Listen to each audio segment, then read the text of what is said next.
Muy buenos días y bienvenidos a La Trinchera en la mañana de este domingo 8 de junio de 2025. Son las 8:19, 7:19 en las Islas Canarias. Y antes de comenzar a repasar las principales noticias, os recordamos que nos gusta escuchar vuestras opiniones. Hoy preguntamos, ¿qué pasará después de la amnistía?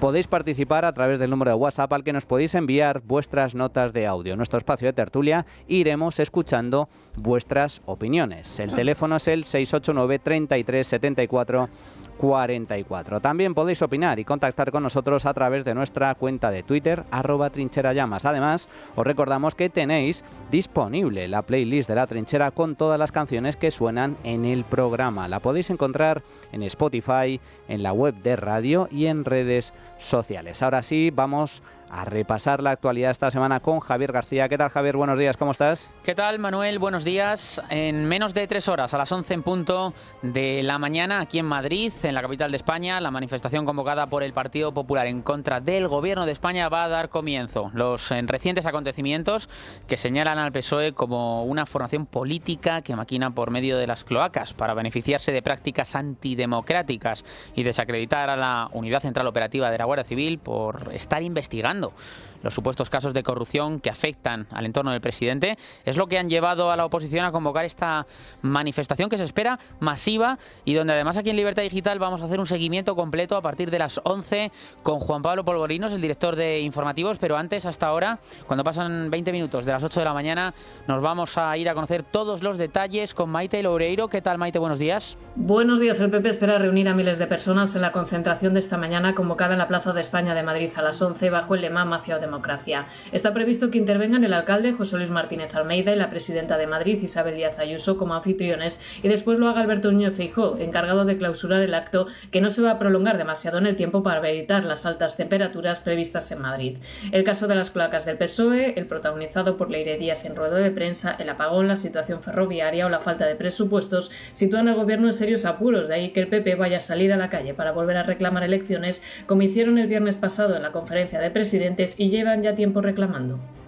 Gracias, Maite. Pues toda la información, como decimos, a partir de las 11 en punto de la mañana con Juan Pablo Polvorinos y también mañana el análisis de todo lo que suceda, Manuel, en esa convocatoria que, como decimos, se prevé que sea masiva según los organizadores y el Partido Popular. Concentración muy importante esta mañana a las 11 de la mañana en la Plaza de España, bajo el lema Mafia o Democracia. Esto es lo que está en juego realmente. Porque a lo que estamos asistiendo es a una riada de escándalos de corrupción muy preocupantes, que no son casos aislados. Estamos hablando de corrupción sistemática, estructural, que afecta de lleno al gobierno y al partido en el gobierno, el Partido Socialista. Y también al máximo líder, amo y señor de las Españas, Pedro Sánchez, que está rodeado absolutamente de escándalos de primer nivel, con su mujer, con su hermano, con el fiscal general del Estado, con su ex número 2, el señor Ábalos, con el actual número 3, Santos Cerdán, secretario de organización del partido. Trama de corrupción, de corruptelas, con la compra irregular de mascarillas mientras los españoles se morían en sus casas y en los hospitales, con presuntos amaños y tratos de favor en contratos y adjudicaciones. Estamos hablando de basura, basura absoluta, corrupción del primer nivel, al más alto nivel, el dudoso rescate de Air Europa, que nos ha costado cientos de millones de euros. Una tras otra.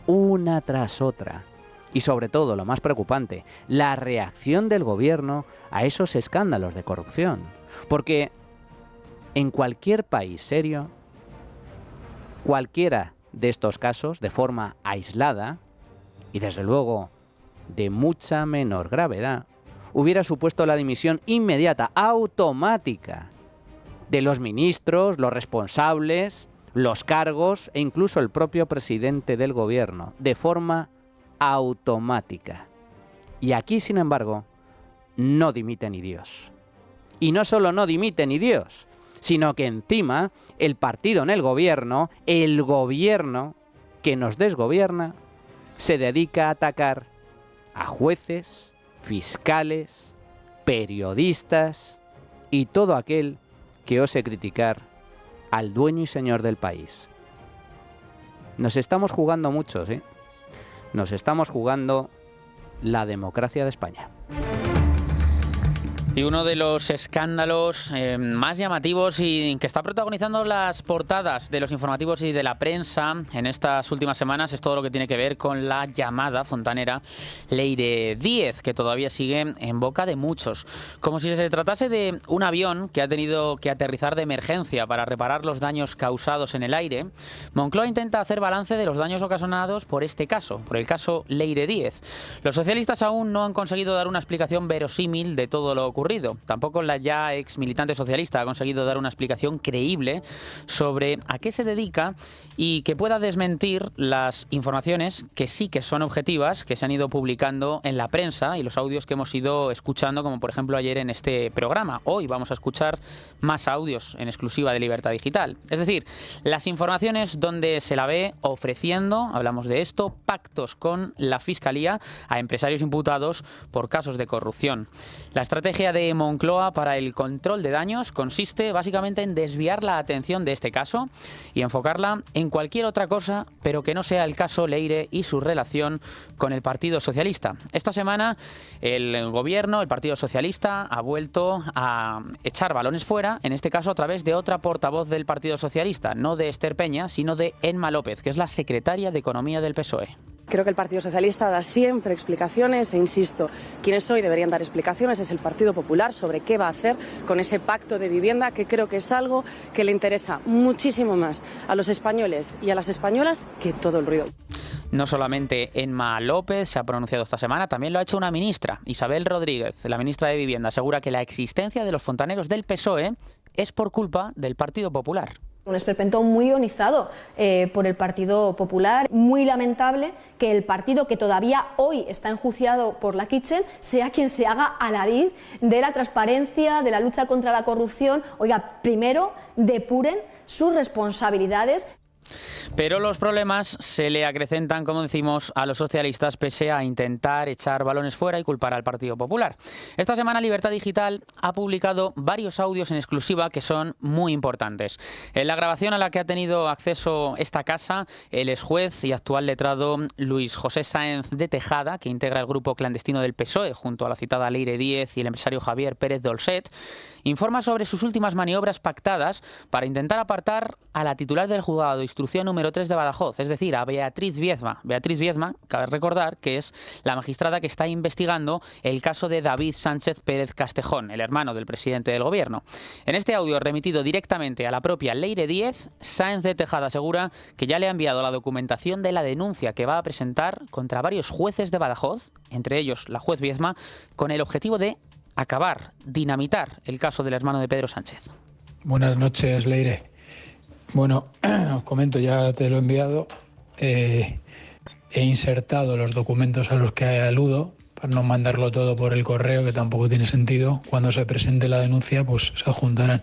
Está toda la organización, está la Beatriz Viezma, por supuesto, pero intento sacar un poco pues la madre de mis hijos, pues porque bueno, pues, evidentemente ya no tiene ningún sentido y ellos están allí en medio, ¿no? Pero bueno, si tiene que ser, pues que sea, pero de momento pues yo, como tampoco es imprescindible para ir contra Beatriz Viezma, ni el decano, ni la otra, ni el marido de mi mujer, pues si puede ser de momento, pues dejarlo de lado.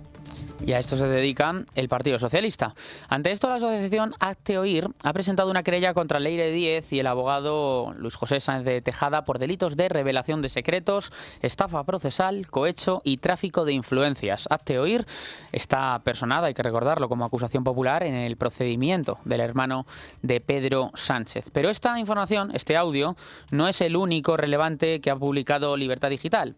Otro audio al que ha tenido acceso esta emisora se corresponde con una reunión celebrada el pasado 23 de abril de este año, en la que participó Leire Díez, el empresario Javier Pérez Dolcet, el abogado Jacobo Teijelo y otro empresario que es investigado en la trama de fraude de hidrocarburos en la Audiencia Nacional. Díez, Dolcet y Teijelo intentan convencer a este empresario imputado de que debía abandonar a su abogado, el penalista José Antonio Choclán, para ser defendido por el propio Teijelo. Durante el encuentro discuten si se puede garantizar o no un pacto con la Fiscalía para absolver al empresario. Escuchen.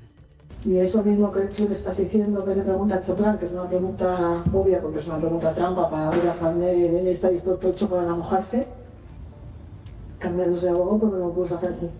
No, se le digo que sí, pero él me dice, tu argumento de cambio de abogado no cambia. Dice, pero tú me puedes garantizar esto. Ni Choclán, no. Ni Choclán. Es que nadie te va a garantizar o no te va a garantizar nada. Una cosa, que tú tienes todas las papeletas para salir libre de todo esto, sí, claro. Y que ya estamos trabajando también para otra fontanería para ello, claro. Ya estamos trabajando con otra fontanería para ello, dice Leire Díez, tal y como se puede apreciar en esta grabación. Leire Díez asume implícitamente que forma parte de una fontanería y que está trabajando con otra fontanería para ayudar al empresario imputado a salir absuelto en su procedimiento judicial.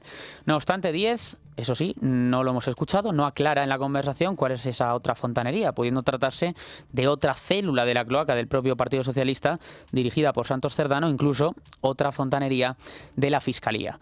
Pero es que además Libertad Digital ha tenido acceso a un archivo central de la cloaca donde se pueden observar distintas carpetas que engloban los trabajos de seguimiento e investigación que estaba realizando esta trama. Allí se pueden observar archivos contra el fiscal Grinda, contra el jefe de la Fiscalía Anticorrupción, Alejandro Luzón, el último responsable de haber aceptado la salida de prisión de Soto del Real de Víctor de Aldama, pero también se encuentran informaciones contra el juez Peinado, la propia juez que acabamos de mencionar, Beatriz Viezma, o incluso también contra varios periodistas. Como decimos, toda esta información es una información publicada por nuestro director adjunto Carlos Cuesta y la pueden encontrar en Libertad Digital. El empresario Javier Pérez Dolcet, el hombre que acompaña a Leire Díez en esa campaña de fontanería presuntamente encargada por Ferraz para buscar material sensible sobre miembros de la UCO o fiscales incómodos, contactó con el Partido Socialista al poco de llegar Pedro Sánchez a la Moncloa. Les hizo un ofrecimiento, entregar todo el material del que disponía el excomisario José Manuel Villarejo sobre investigaciones de las cloacas, con el que se había hecho previamente y que había logrado desencriptar a cambio de buscar una salida a la causa judicial en la que estaba inmerso el empresario. El Partido Socialista logró hacerse así con todo el material de Villarejo, dividido en más de un centenar de asuntos. Uno de ellos especialmente sensible para la esfera de Pedro Sánchez. Contiene audios en los que se explicaría cómo se utilizaron las saunas propiedad del padre de Begoña Gómez para grabar a políticos, empresarios, jueces o periodistas y después extorsionarlos. Esta semana la periodista Patricia López ha admitido en una entrevista en 4 que se personó junto a Leire Díez y el empresario Pérez Dolcet en Ferraz para entregar esas grabaciones efectuadas en las saunas del suegro de Pedro Sánchez a Santos Cerdán. Entonces, dentro de ese paquete de audios que estaban bajo secreto de sumario y viendo que en la carta de reflexión habla de la familia, nosotros sabemos que se ha grabado en las saunas de la familia de Begoña, ¿vale? Entonces, suponemos que le están chantajeando con esas grabaciones a Pedro Sánchez. Yo hablo con Leire, porque conozco a Leire a través de Twitter y a través de otras cosas y me ha ayudado y le digo, yo creo que esto hay que ponerlo en conocimiento porque el PSOE no está personado en todas las causas, en conocimiento del PSOE, porque es una cosa que les afecta directamente. Y además, porque Marlaska no está haciendo absolutamente nada para limpiar las cloacas. Y entonces Leire monta una reunión, se lo cuenta a Santos Cerdán que yo y Javier Dolcet tenemos esta información y que esta información está en la causa Tándem y organiza esa reunión con Santos Cerdán. Ahí no está solamente Santos Cerdán, está otra persona más que es el director de comunicación y digamos que la mano derecha de Santos Cerdán que se llama Juanfran Serrano. Ponemos un altavoz y ponemos los audios que les competen a ellos y entonces ellos se quedan alucinados y les piden a sus servicios jurídicos que se personen en esa causa.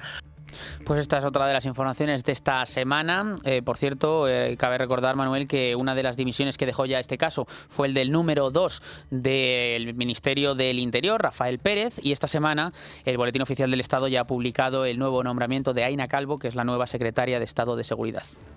Grabaciones presuntamente ilegales. Bueno, eso es una ilegalidad, no se puede grabar en una propiedad privada. Grabaciones chuscas, oscuras, en las saunas de la familia de Begoña Gómez, la mujer de Pedro Sánchez. Las grabaciones de Villarejo. Las grabaciones de Villarejo se le dieron directamente a Pedro, precisamente en los días de reflexión, cuando se cogió esos días de asueto. Todas esas grabaciones en manos de Ferraz. Hay que recordar, porque aquí el gobierno y desde el PSOE se intenta construir el relato de que esto es una especie de operación de limpieza de las cloacas del Estado, de la policía patriótica. Vamos a ver, garbanzos negros hay en todos lados. El comisario Villarejo ha trabajado en muchos asuntos, privados, públicos, para distintos partidos políticos. Tiene grabaciones de todo y de todos. Eso es una cosa, y otra cosa es lo que pretende hacer el Partido Socialista. Que es que con esas grabaciones de Villarejo, entiendo yo, que filtrarán y limpiarán correctamente esas grabaciones para coger, seleccionar lo que les interese desde el punto de vista político. Grabaciones en las saunas de la mujer del presidente a altas autoridades. ¿Para qué? Se entiende que para extorsionar.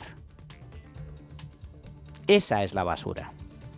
Esa es la basura, y la basura también es la utilización política de ese material. ¿Qué contiene el pendrive que ha entregado Leire Díez en Ferraz la semana pasada? ¿Qué contiene? Esta misma semana, perdón. ¿Qué contiene? ¿Cuál es esa información después de tanto tiempo de investigación?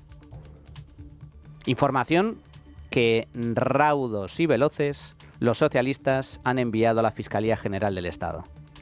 Entiendo yo que también utilizarán la información que hayan recabado que les resulte útil desde el punto de vista político.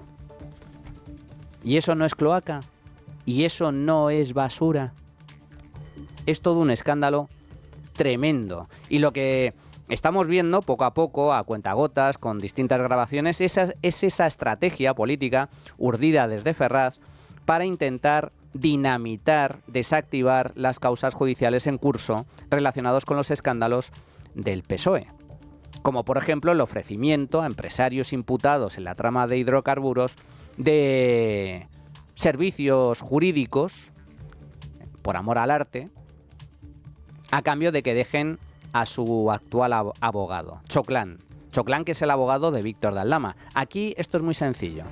Por un lado está la estrategia Choclán, que consiste en pactar con la Fiscalía Anticorrupción para reducir penas y salir de la mejor forma posible de las causas en curso, a cambio de colaborar con la justicia, aportando información sobre las tramas de corrupción que afectan al PSOE.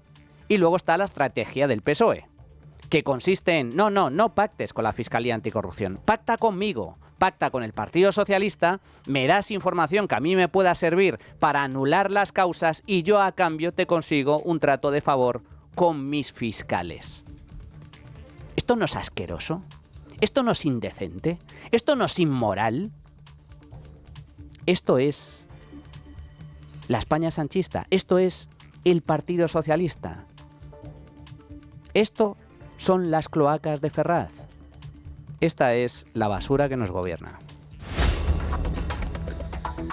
Y dentro de la reparación de daños por parte del gobierno también entra en juego, como hemos visto, echar balones fuera, pero no solamente eso, sino también culpar al PP de todos sus males. Y con el fin de contrarrestar toda la información, la pasada semana el Ejecutivo se hizo eco de una información falsa publicada por El Plural que aseguraba que la Guardia Civil iba a poner una bomba lapa al presidente del gobierno, a Pedro Sánchez. Varios medios que copiaron la noticia, algunos la desmintieron al final, como La Sexta, por ejemplo, pero el gobierno no solamente no lo hizo, no rectificó, sino que incluso sacó hasta 3 ministros el fin de semana pasado para difundir este bulo. Esto es lo que hizo el gobierno. Lo hizo Óscar López, lo hizo Pilar Alegría o incluso también la vicepresidenta primera del Gobierno de España, María Jesús Montero. La información real era que ese guardia civil temía porque le pusieran la bomba a Lapa a él y no él ponérsela al presidente del Gobierno. Durante el fin de semana pasado tuvieron la oportunidad los ministros de rectificar. Como hemos dicho, no lo hicieron, pero es que esta semana también ha tenido el Gobierno la oportunidad de rectificar. Pilar Alegría, en la rueda de prensa posterior al Consejo de Ministros del pasado martes, pudo hacerlo, incluso en varias ocasiones, porque los periodistas no fue porque no le preguntaron varias veces sobre este asunto, y eso es lo que dijo Pilar Alegría. El Gobierno quiere hacer autocrítica o rectificar. Nosotros nos hacemos eco de una información que es publicada por varios medios de comunicación, y es verdad que posteriormente algún medio de comunicación ha considerado que una parte de esa conversación se podía interpretar o que había que interpretarla de otra manera. ¿Cree conveniente lamentar o rectificar? Ciertamente nos hicimos eco de una información que había sido publicada por distintos medios de comunicación. Y es verdad que posteriormente algún medio de comunicación entendió que una parte de esos mensajes se podían o había que interpretarlos de otra manera. No hay diferentes interpretaciones cuando otro medio, en este caso The Objective, publicó la información completa y todo quedó muy claro. Que es eso, que el Guardia Civil temía porque atentaran contra él. Y también lo comentamos ayer, no solo se habla de los escándalos del gobierno en España, sino también aquí en nuestro país, fuera de nuestras fronteras. El propio periódico inglés The Times ha denunciado el bulo de la bomba Lapa difundido por Moncloa. El diario británico señala al Ejecutivo español de haber lanzado esta acusación falsa contra un agente de la Guardia Civil, pero además el artículo no solamente se limita a la acusación de la bomba Lapa, también entra de lleno en todas las maniobras que estarían desarrollándose desde el entorno de Pedro Sánchez para desacreditar a la benemérita. Según el periódico extranjero, se han hecho públicos audios en los que miembros del PSOE supuestamente buscan trapos sucios para incriminar a la unidad policial y chantajear a un fiscal con un vídeo sexual. Estamos hablando del fiscal anticorrupción. Fíjense hasta qué punto nos miente el gobierno a nuestra cara, que lo hacen de forma abierta, con descaro absoluto. Lo de la semana pasada es un escándalo de primer nivel. Resulta que el viernes el periódico diario El Plural, que es básicamente un satélite de Ferraz, publica una falsedad, un bulo. Publica una conversación entrecortada entre un agente, un exagente de la UCO y su confidente, en el cual este exagente estaba investigando los inicios de la trama Koldo. Y el confidente le dice, oye, estás haciendo un trabajo extraordinario, hay que aprovechar ahora que quedan 2 años por delante del gobierno de Pedro Sánchez. Estamos hablando de conversaciones del año 2021, las elecciones fueron en el 23, quedan 2 años para que saques toda la porquería. Estás haciendo un trabajo excelente, igual te conceden una medalla. Y dice el agente de la UCO, o igual me ponen una bomba Lapa en el coche, o contratan a un sicario de Venezuela.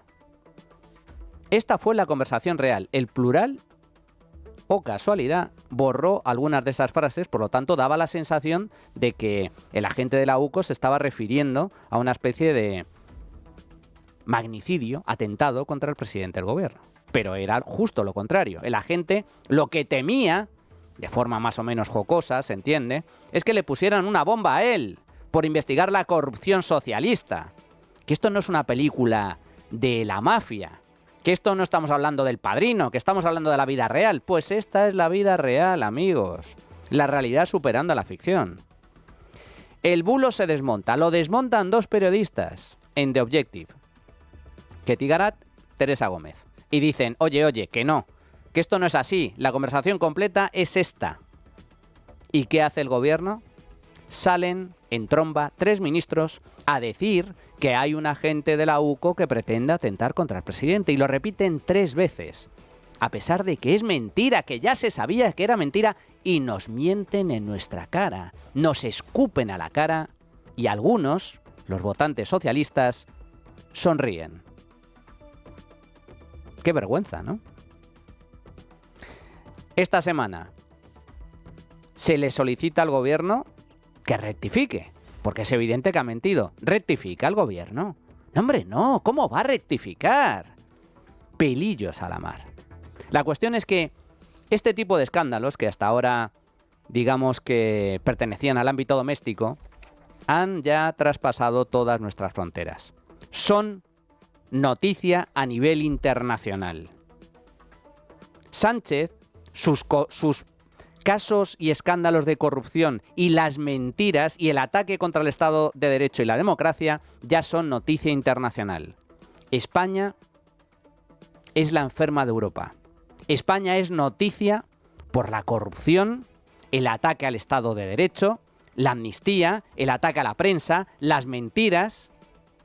Esa es la imagen de España en el exterior. Pues esto es lo que hay. Y vamos con otros asuntos que también han protagonizado la semana informativa. El juez Juan Carlos Peinado interrogó el jueves a 2 responsables de la empresa de Botim dentro de la causa instruida contra la esposa de Pedro Sánchez, contra Begoña Gómez. Hay que recordar que la esposa del presidente del gobierno está imputada por corrupción en el sector privado, por tráfico de influencias y apropiación indebida de un software que se desarrolló para su cátedra de transformación social competitiva. Con el interrogatorio, el juez intentaba conocer si se puede imputar un nuevo indicio o prueba más a Begoña Gómez por corrupción en el sector privado, tráfico de influencias, intrusismo y apropiación indebida, aunque en este caso solamente serían de aplicación los 2 primeros. El jueves declararon Pablo Escudeiro y Urbano Llamas. El primero no aportó grandes novedades porque no participó mucho en las reuniones, tanto con Blanca de Juan, coordinadora de la cátedra en la Complutense, como con la propia Begoña Gómez. Pero más destacado fue el testimonio del segundo, de Urbano Llamas, el jefe de proyectos en la nube de la empresa de Botim, que sí estaba al tanto del proyecto. Vamos a conocer todos los detalles con nuestra compañera Victoria Pérez. Victoria, buenos días. Buenos días. Esta semana la Intervención General de la Administración del Estado ha enviado un informe al juez en el que advierte de incumplimientos en 4 contratos que fueron adjudicados a Innovanext, una de las sociedades del empresario Juan Carlos Barrabés vinculada con Begoña Gómez.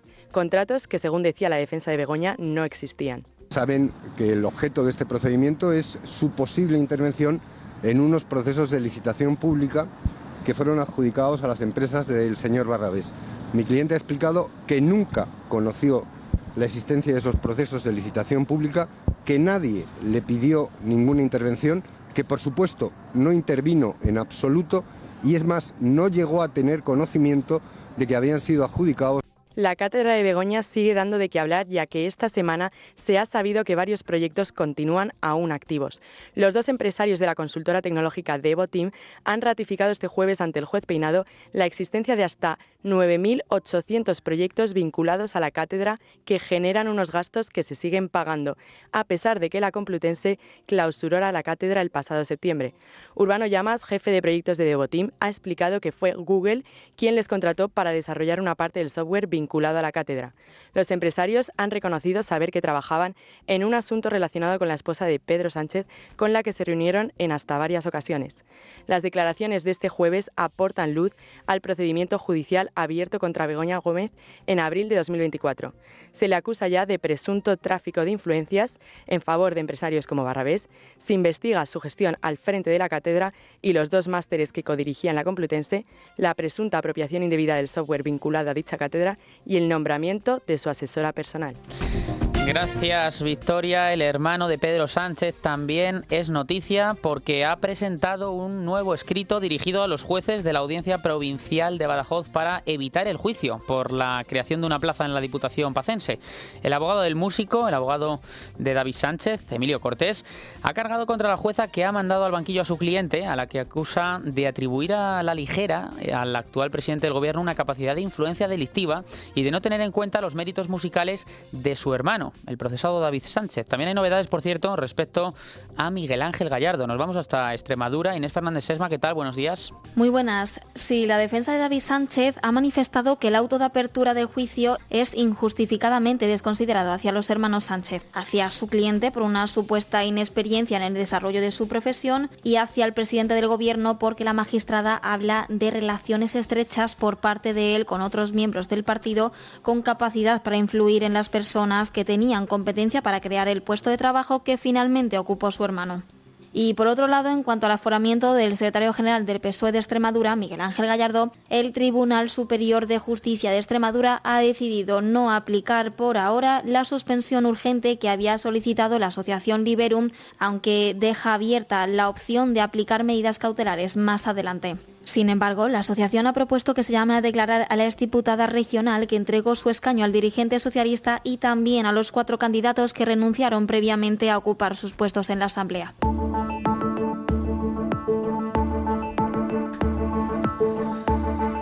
Siete meses después de la catástrofe de la Dana en Valencia, ha hablado esta semana el jefe de climatología de la AEMET, de la Agencia Estatal de Meteorología. Ha confirmado que la preocupación del CECOPI que motivó el mensaje, ese SMS de alerta masiva a la población la noche de la catástrofe, fue el riesgo de la ruptura de la presa de Forata, no los fatídicos desbordamientos del Pollo y el río Magro. Así lo acreditan los mensajes de WhatsApp que intercambió el 29 de octubre José Ángel Núñez, aportados por él mismo como testigo a la jueza que está investigando este caso. Además, el presidente de la comunidad, Carlos Mazón, el presidente popular, ha reclamado en esta pasada conferencia de presidentes a Pedro Sánchez que elimine los impuestos por las ayudas de la Dana. Unas ayudas, por cierto, que siguen llegando a cuentagotas a los afectados, como las ayudas también, por ejemplo, en Canarias por el volcán de La Palma. Ignacio Bravo, ¿qué tal? Buenos días. Buenos días. Esta semana ha declarado ante la juez el responsable de climatología de la Agencia Española de Meteorología en la Comunidad Valenciana, José Ángel Núñez, y ha entregado en el juzgado un documento con la cronología de las reuniones del CECOPI durante los días 29, 30 y 31 de octubre a través de los mensajes que mantuvo a tiempo real con personal de la AEMET. Los mensajes entregados a la jueza reflejan cómo en ningún momento se mostró preocupación por el desborde del Barranco del Pollo, porque la principal preocupación de las autoridades fue la posible ruptura de la presa de la Forata. Yo voy a aportar toda la documentación que tengo, claro, sí. Todo lo que yo creo que es relevante con la cronología de lo que pasó, de lo que fui yo testigo, de mis notas y demás. Yo eso no voy a hacer valoraciones, eso yo voy a hacer una cronología de hechos y ya las valoraciones corresponderá hacerlo a las partes, en la instrucción, a la jueza. Yo simplemente hoy estoy citado como testigo, no como perito, y lo que voy a hacer pues es un relato de hechos. El último WhatsApp aportado por José Ángel Núñez muestra cómo las autoridades decidieron enviar la alerta a la población sin conocer el estado de todos los puntos de Valencia y cuando el agua ya arrasaba decenas de poblaciones de la cuenca del Pollo. Tal circunstancia, la de que el envío del SMS masivo de esa alerta a la población fue por el riesgo de ruptura de la presa y no por los desbordamientos, es uno de los principales argumentos de la Generalidad en su defensa sobre la gestión de la emergencia. Los mensajes también reflejan que Pilar Bernabé, la delegada del Gobierno, planteó una orden de confinamiento. Mientras tanto, la juez trata de esclarecer lo ocurrido. Las comisiones de investigación aprobadas por PP y Vox también buscan sus explicaciones propias a lo acontecido, pero lo hacen a trompicones debido a todas las trabas a las que se están enfrentando para ello. Si la primera polémica fue el veto de las asociaciones de víctimas de la tragedia, ahora la polémica gira en torno a la solicitud de documentación. El Gobierno ha denegado la solicitud de documentación realizada por las Cortes Valencianas al considerar que esa información sobre la actuación de la Administración Central solo pueden pedirla desde el Congreso o el Senado. Gracias, Ignacio. Por cierto, no solamente has estado siguiendo muy atento todas estas novedades de la Dana, también respecto a las novedades del apagón, porque se ha pasado ya un mes desde que nuestro país, también parte de Portugal, se quedó a oscuras y cabe recordar que el presidente del Gobierno lleva ya hasta 40 días sin dar ningún tipo de explicación. Pero es que esta semana también hemos conocido nuevas informaciones respecto al apagón. Por ejemplo, que se intentó pactar con las energéticas, ¿no? El gobierno de Pedro Sánchez intentó pactar con las energéticas, pese a que ellas lo rechazaron. Llegaron a un acuerdo de lo que había sucedido el día 28 de abril, ¿no? Efectivamente, Javi, el silencio continúa siendo la estrategia escogida por el gobierno y la compañía eléctrica ante lo ocurrido el pasado 28 de abril, cuando España y Portugal quedaron completamente a oscuras durante más de 10 horas. A pesar de la gravedad de la situación, los de Pedro Sánchez siguen adelante con mirada firme y no pretenden, según la ministra Agesen, dar ninguna explicación hasta el mes de julio, a pesar de que los partidos de la oposición, incluso algunos de sus socios,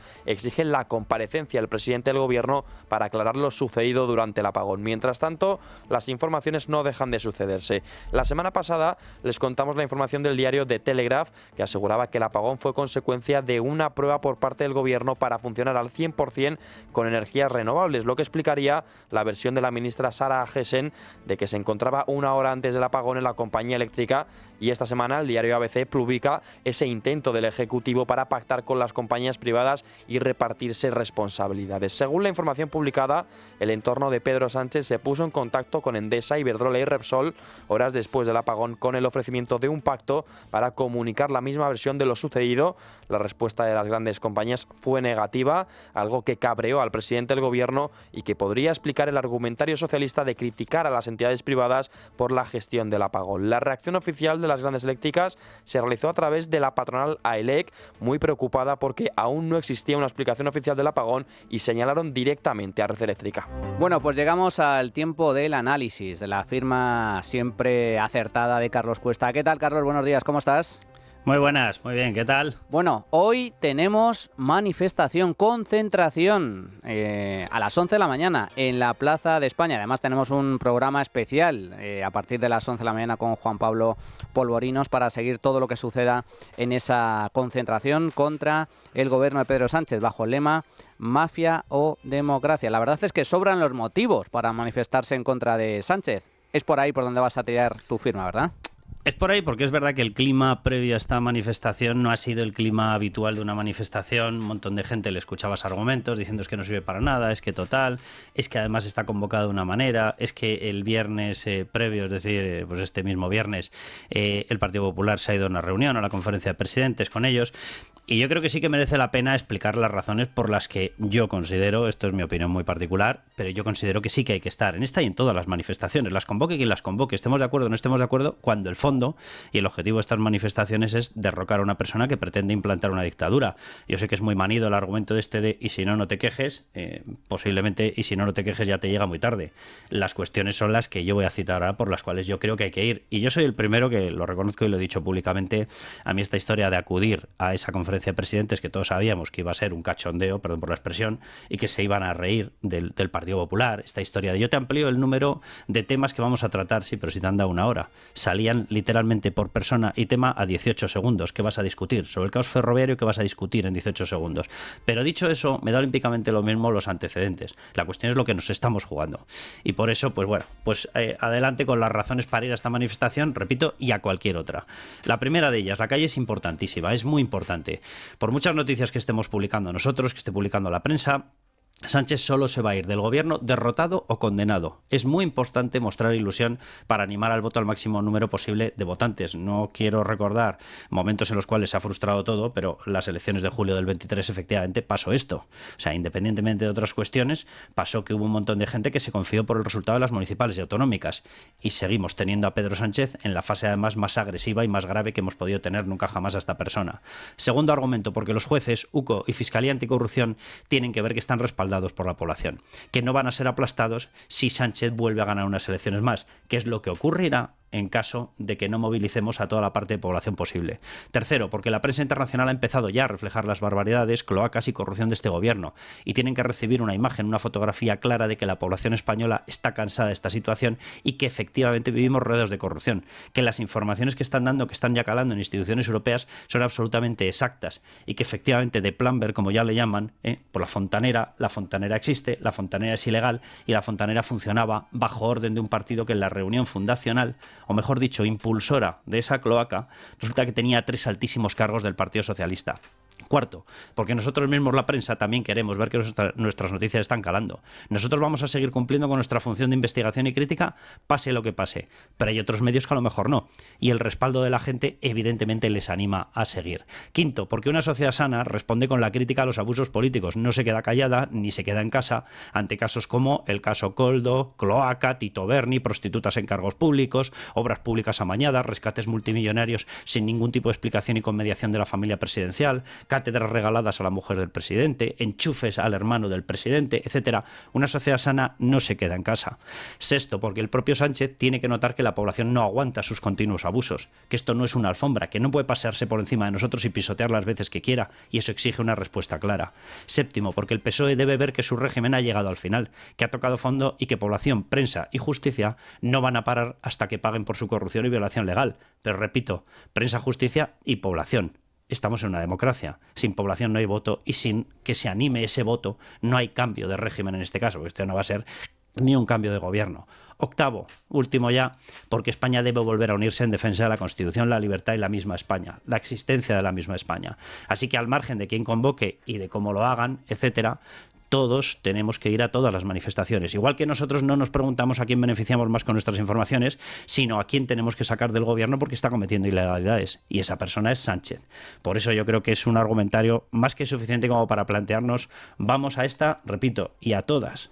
Manuel, tú lo sabes perfectamente. Algunos nos podemos sentir más motivados por unas que por otras, porque incluso dentro de la derecha ha habido gente que ha decidido hacer oposición a la derecha. Es una cosa maravillosa que se han inventado ahora algunos y lo hacen desde cuentas de estas que se consideran muy valientes y son las cuentas más cobardes que he visto, que son cuentas fake donde nadie pone ni siquiera el nombre. Me da olímpicamente lo mismo. O sea, donde haya una manifestación en defensa de España, de la Constitución y de la libertad, ahí estaremos nosotros.